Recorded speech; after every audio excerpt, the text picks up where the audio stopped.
It's tough to be an associate nation. Cricket में associate nation के inequalities को हमने काफी बार देखा है, काफी बार डिस्कस किया है, लेकिन अगर आपका खुद का बोर्ड आपके साथ नहीं खड़ा हो तो फिर इसके बाद आप किससे उम्मीद करोगे। मैं बात कर रहा हूं ओमान क्रिकेट टीम की, जिसकी मदद कनाडा और नेपाल ने करने की कोशिश की, लेकिन उसके बाद चीजें इतनी खराब हो गई ओमान के लिए कि जो स्क्वाड था, जो अभी से एक साल पहले वर्ल्ड कप खेल रहा था, वो पूरा का पूरा स्क्वाड जो है वो बाहर निकल गया।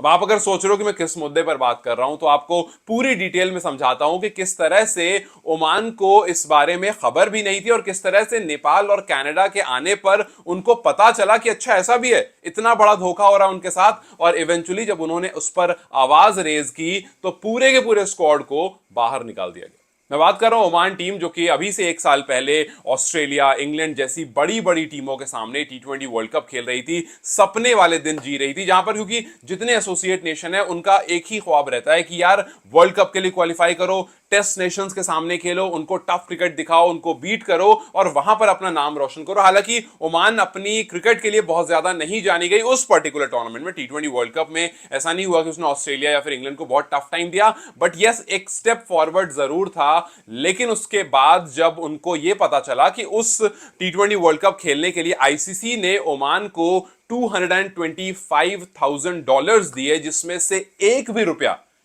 रुपया उनके ओमान क्रिकेटर्स तक नहीं पहुंचा, उनके खुद के बोर्ड ने उनको पैसे नहीं दिए। और इनफैक्ट सबसे हैरानी की बात यह है कि उनको पता ही नहीं था कि आईसीसी ने ऐसा कोई पैसा भी भेजा है। मतलब हालांकि ये बड़ी शॉकिंग सी बात है कि आप ये कहो कि यार हमें तो पता ही नहीं था। ये बात खुद ओमान के क्रिकेटर ने कही है कि जब नेपाल और कनाडा के साथ सितंबर में हमारी ट्राई सीरीज हुई, हमने ये बात नेपाल के क्रिकेटर्स से, कनाडा के क्रिकेटर्स से डिस्कस करी, तब जाकर के हमें पता चलता है कि यार T20 वर्ल्ड कप के पैसे आए हैं आईसीसी की तरफ से और वो पैसे इनको मिल चुके हैं, वो पैसे कनाडा के प्लेयर्स को मिल चुके हैं, वो पैसे नेपाल के प्लेयर्स को मिल चुके हैं और वो पैसे ओमान तक नहीं पहुंचे। मैं बात कर रहा हूं केशव प्रजापति की, उन्होंने ESPN क्रिक इन्फो से बात करते हुए पूरी डिटेल में बात करी और बताया किस तरह से उस पर्टिकुलर सीरीज के बाद वो जो नेपाल और कनाडा वाली सीरीज हुई थी, वहां पर जाकर के उनको पता चला कि भाई पैसे आए भी हैं, अदर एसोसिएट नेशन को पैसे मिल भी गए हैं, लेकिन ओमान को कुछ भी नहीं मिला। जब ओमान के प्लेयर ने इस मामले में डिस्कस करा तो जाकर के उनको कहा जाता है कि आप फिलहाल अपने क्रिकेट पर ध्यान दीजिए,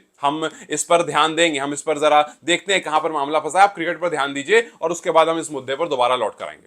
जो वर्ल्ड क्रिकेट एसोसिएशन है उसने कहा कि ओमान का यह हाल नहीं है, बहुत सारे अदर नेशन भी हैं। हालांकि उसने नाम मेंशन नहीं करा कि कनाडा की बात हो रही है, नेपाल की बात हो रही है या फिर और किसी की बात हो रही है। उन्होंने कहा कि जितने एसोसिएट नेशन है आईसीसी इन तक पैसे पहुंचा देता है, लेकिन ये अपने प्लेयर्स को 20% से 70% के बीच ही पैसे देते हैं। मतलब आप खुद सोचो कि वो खिलाड़ी जो मेहनत कर रहा है, जैसे आज नेपाल का एग्जांपल ले लो, नेपाल मेहनत कर रहा है भाई कि CWC L2 में 2 बड़े मैचेस, 2 बेहतरीन मैचेस उन्होंने जीते, इसके बाद वो कोशिश कर रहे हैं कि वो और मैचेस जीतें, वो किसी तरह से क्रिकेट वर्ल्ड कप के लिए क्वालिफाई हो, पहले अपने ओडीआई स्टेटस बचाएं फिर क्रिकेट वर्ल्ड कप के लिए क्वालिफाई हो। सपोज करो कि आप क्वालिफाई होते हो और वहां जाकर जब आप खेलकर वापस आते हो, उसके बाद आईसीसी, क्योंकि आपकी टीम होती है, लेट्स से कि 8 टीमें या 10 टीमें या T20 वर्ल्ड कप एग्जांपल ले लो 20 टीम्स हैं, तो आईसीसी अपने अपने फेयर शेयर डिस्ट्रीब्यूट करता है। जो टीम विनर रही है उसको एक अमाउंट मिलता है, जो रनर्स अप रही है उसको एक अमाउंट मिलता है, जो टॉप 5 में रही है, टॉप 10 में रही है या फिर लास्ट के टॉप 7 जो 13 से 20 तक रही है, उनको अलग अलग अमाउंट मिलता है और हर बोर्ड अपने अपने खिलाड़ी तक वो अमाउंट पहुंचाता है। लेकिन एसोसिएट नेशन जो है वो कोई नेशन 20%, कोई 30, कोई 40, 20 से 70% के बीच में ही अपने जो पैसे हैं वो प्लेयर्स तक पहुंचाते हैं। लेकिन ओमान वो बोर्ड है जो एक पैसा भी उनके प्लेयर्स तक नहीं पहुंचा पाया। और अभी की बात नहीं है, इनफैक्ट ये बात केशव ने बताई कि भैया हमें 2021 वाले ही पैसे नहीं मिले। अब आप सोचो कि आप कैसे उस प्रोफेशनल सेटअप में रह पाओगे जहां पर आपका खुद का बोर्ड, पहले ही एसोसिएट नेशन इतना जो जूझ रहा होता है, उसके बाद आपका खुद का बोर्ड जो है वो कहता है कि हम इस मुद्दे पर देखेंगे, आप क्रिकेट खेलने पर ध्यान दो और बाद में हम देखेंगे, फिलहाल हम इस पर काम कर रहे हैं। फिर आप बताते हो कि यार हमें तो पता ही नहीं था, वो तो हमें नेपाल वाली सीरीज में पता चला कि अच्छा जी ऐसे कोई पैसे ही मिले, और नेपाल कहता है कि हमें मिल चुके हैं पैसे, आप लोगों को नहीं मिले। हालांकि सबको पूरे पूरे, लेकिन आप इस बात को समझोगे, अगर जैसे मैंने 20 और 70% की बात की, चाहे वो कोई सा भी एसोसिएट नेशन हो, बहुत सारे एसोसिएट नेशन ऐसे होते हैं वो पूरे पैसे इसलिए नहीं देते हैं क्योंकि वो कुछ पैसे प्लेयर्स को डिस्ट्रीब्यूट करते हैं, कुछ पैसे वो अपने पास रखते हैं। जैसे ये जो अमाउंट है ये छोटा मोटा अमाउंट नहीं, अगर मैं आपको इंडियन करेंसी के हिसाब से बताऊं तो ये अमाउंट जाता है लगभग 2 करोड़ रुपए। भाई 15 का स्क्वाड होता है, उसमें और कोचेज और ये वो लोग होते हैं, और चलो मान ले तो 2 करोड़ रुपए एक बहुत बड़ा अमाउंट है। अगर आप उस अमाउंट को प्लेयर्स से वापस ले लो, फिर प्लेयर्स को दोगे नहीं, उनसे लेकर रखोगे, आप सोचो कि कितनी चीजें उनके लिए प्रॉब्लमेटिक हो सकती है, या अगर वो अमाउंट उन तक पहुंच जाए तो कितनी प्रॉब्लम उनकी सॉल्व हो सकती है। वो आपके लिए खेले भी, वो सारी मेहनत भी करें, उनके खेलने की वजह से टीम पहुंचे, और जब वो खेल करके वापस आ जाएं तो उनका रिटर्न में कुछ भी ना मिले, बस वो बेसिक मैच फीस जो उनको मिलती है वो मिल जाए। जो हार्डवर्क उन्होंने किया, या इस टाइम पर जो नेशन हार्डवर्क कर रहा है क्रिकेट वर्ल्ड कप तक पहुंचने की, अगर उनको उसका फेयर शेयर ही ना मिले तो जाहिर सी बात है कि भाई आप वहां पर अपसेट हो जाओगे। ये मुद्दा दोबारा उठा T20 इमर्जिंग एशिया कप के आसपास में, जिस टाइम पर इंडिया, पाकिस्तान, श्रीलंका, अफगानिस्तान, बांग्लादेश की टीम्स जो थी वो वहां पर आई हुई थी, वो खेल रही थी अक्टूबर में, वहां पर ये मुद्दा उठा। फिर उसके बाद जब ये मुद्दा थोड़ा ज्यादा उठने लगा तो उनसे कह दिया गया कि भैया ऐसा खेलना है खेलो, नहीं खेलना है छोड़ कर जाओ। मतलब आप सोचो यार, ये कितनी हैरानी की बात है ना, कि मैं सपोज करो एक एसोसिएट नेशन का हूं, मैं जाता हूं नेपाल खेलने, और वहां पर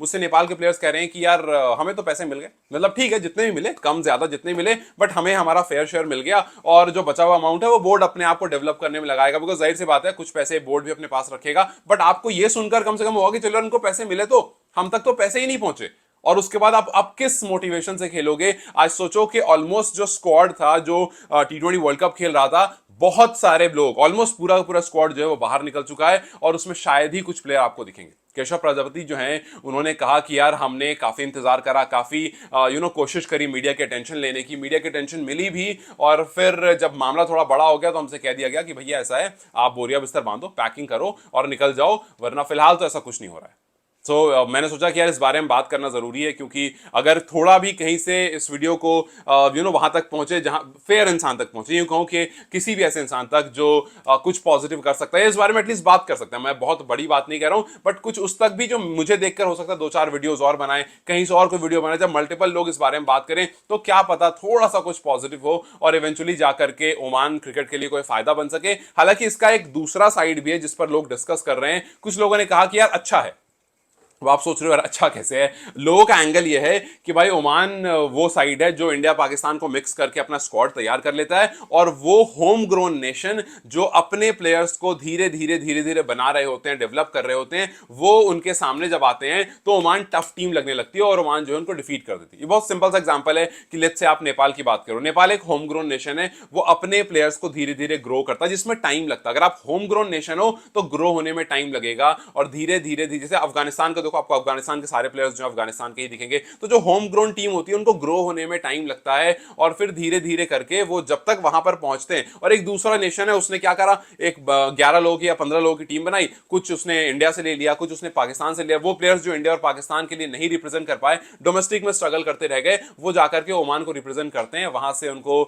खेलने का मौका मिलता है, वो वहां खेलते हैं, और फिर इवेंचुअली जब आपके सामने आते हैं आप कहते हैं और ये क्या बात हुई, हम अपने होम ग्रोन प्लेयर को ग्रो कर रहे हैं और ये इंडिया पाकिस्तान से लेकर के प्लेयर्स ला रहे हैं और ग्रो करके और फिर इवेंचुअली हमारे सामने खड़ा कर दे। तो लोगों का कुछ का मानना ये भी है कि चलो ठीक ही है कि ओमान टीम जो है वो कोलैप्स हो रही है, और बिकॉज वैसे भी उनके होम ग्रोन प्लेयर नहीं है, दूसरे दूसरी जगह से प्लेयर ला करके ये टीम बनाते हैं और खिलाते हैं, तो बेहतर है कि वो अपना कुछ और इंतजाम करें। और वाकई जो प्लेयर्स हैं वो अपना इंतजाम कर रहे हैं। जैसे केशव प्रजापति जो है वो अमेरिका में, वो इस टाइम पर नौकरी ढूंढ रहे हैं कि यार मुझे कोई काम वाम मिल जाए और मैं काम करूं, बिकॉज उनको निकाल दिया गया, उनको मना कर दिया गया कि भाई आप जाइए, आप इस सेटअप का हिस्सा नहीं है, आप वहां से आइए। और एक दो प्लेयर्स नहीं, बहुत सारे प्लेयर्स को इस तरह से कहकर भेज दिया गया, और अभी तक उनका जो ओवरऑल जो स्क्वाड का $225,000 अमाउंट है वो अभी तक उन तक नहीं पहुंचाया गया है। और ये अमाउंट सभी टीम को, जो टीम 13 से 20 पर फिनिश की थी T20 वर्ल्ड कप में, सभी टीम को यही अमाउंट दिया गया था, लेकिन उसमें से ये ओमान के प्लेयर्स हैं जिन तक ये अमाउंट नहीं पहुंचाया। और फिलहाल केशव ने कहा कि हमारी लाइफ जो है वो बिल्कुल अपसाइड डाउन हो गई है, ये एक बड़ा मुद्दा है और हमें समझ नहीं आ रहा, हम बहुत कंफ्यूज है कि हम अब क्या करें।